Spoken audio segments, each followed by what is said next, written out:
എലിമാളം പോലുള്ള ഇടുങ്ങിയ ഇടനാഴിയിലൂടെ ഞാൻ പ്രധാന റോഡിൽ എത്തിച്ചേർന്നു. ഇതാണ് ഡ്രൈവർ. ID കാർഡിൽ ദിവാകരൻ എന്നാണ് പേരെങ്കിലും എന്നോട് പറഞ്ഞത് സ്പൾബർ എന്നാണ്. കാഴ്ചയിൽ സൊമാലിയക്കാരെ പോലെ ഇരിക്കുമെങ്കിലും മംഗോളിയൻ വംശജനാണ് സ്പൾബർ. സിറ്റിയുടെ കാഴ്ചകൾ കാണുന്നതിലേക്കായി അദ്ദേഹം എന്നെ ക്ഷണിച്ചു. വീടെവിടെയാണ് എന്ന ചോദ്യത്തിന് അങ്ങ് കുണ്ടാങ്കടവിൽ എന്നാണ് എന്നോട് പറഞ്ഞത്. സ്ഥലത്തിന്റെ പേര് തന്നെയാണോ എന്ന കാര്യത്തിൽ ചെറിയ സംശയമുണ്ട്. 19-ാം നൂറ്റാണ്ടിലെ ചരിത്ര പ്രസിദ്ധമായ ഒരു മഹാനഗരത്തിലൂടെയാണ് എന്റെ സഞ്ചാരം. ആരും ചിത്രീകരിക്കാത്ത ഈ പട്ടണത്തിന്റെ സുന്ദര കാഴ്ചകൾ എന്റെ ക്യാമറ കണ്ണുകളിലൂടെ ഒപ്പിയെടുക്കണമെന്നുണ്ട്. നഗരമധ്യത്തിലായി സ്ഥാപിച്ചിരിക്കുന്ന ഈ ലൊക്കേഷൻ മാപ്പ് കാണുമ്പോൾ സിറ്റിയുടെ ഏകദേശ രൂപം എനിക്ക് ഊഹിക്കാനാകുന്നുണ്ട്. രാത്രിയിൽ അതിന്റെ സൗന്ദര്യം ഒന്നുകൂടി വർദ്ധിക്കുന്നു. നടപ്പാതകൾ ഗ്രാനൈറ്റ് വിരിച്ച് മനോഹരമാക്കിയിരിക്കുന്നു. ഷോപ്പിംഗിനും നൈറ്റ് ലൈഫ് ആസ്വദിക്കാനും വൈവിധ്യമാർന്ന ഭക്ഷണം കഴിക്കാനും വിവിധങ്ങളായ ഷോകൾ ആസ്വദിക്കാനും ടൂറിസ്റ്റുകൾക്ക് ഇവിടേക്ക് വരാം.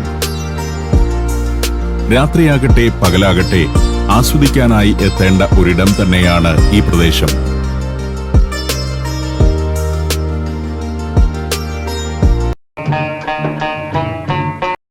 പല കാലങ്ങളിലായി വിപുലമാക്കപ്പെട്ട സൂക്കാണ് ഇത്.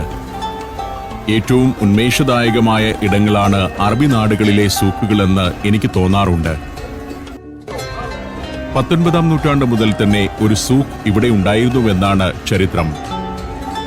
2 ദശകങ്ങൾക്ക് മുൻപാണ് ഇവിടം ടൂറിസത്തിന് കൂടി ചേരും വിധം ഇങ്ങനെ റീഡിസൈൻ ചെയ്തെടുത്തത്. ഭിത്തിയിൽ ഉറപ്പിച്ച മട്ടിലുള്ള ബോർഡുകൾ മാത്രമേ ഇവിടെ കടകൾക്ക് അനുവദിക്കൂ. ഈ നിൽക്കുന്നതൊക്കെ മലയാളികളാണ്.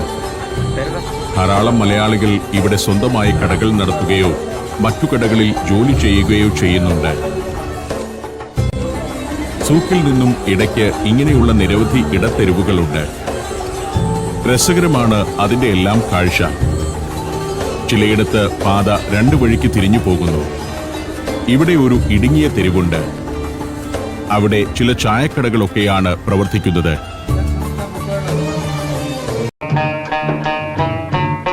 നിരനിരയായി ചെറുബോട്ടുകൾ അടുപ്പിച്ചിരിക്കുന്ന തീരത്തു നിന്നും ഞങ്ങളുടെ ബോട്ട് നീങ്ങിത്തുടങ്ങി. തൊട്ടടുത്ത് ചെറിയ ബോട്ടുകൾ കാണാം.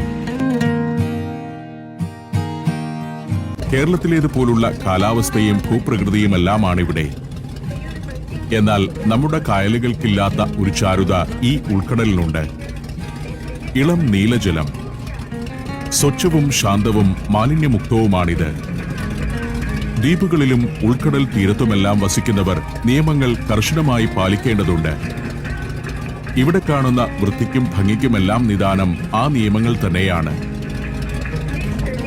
ഉൾക്കടലിൽ മാലിന്യം നിക്ഷേപിക്കുന്നത് ഗുരുതരമായ കുറ്റമാണെന്നതാണ് അതിലൊന്ന്.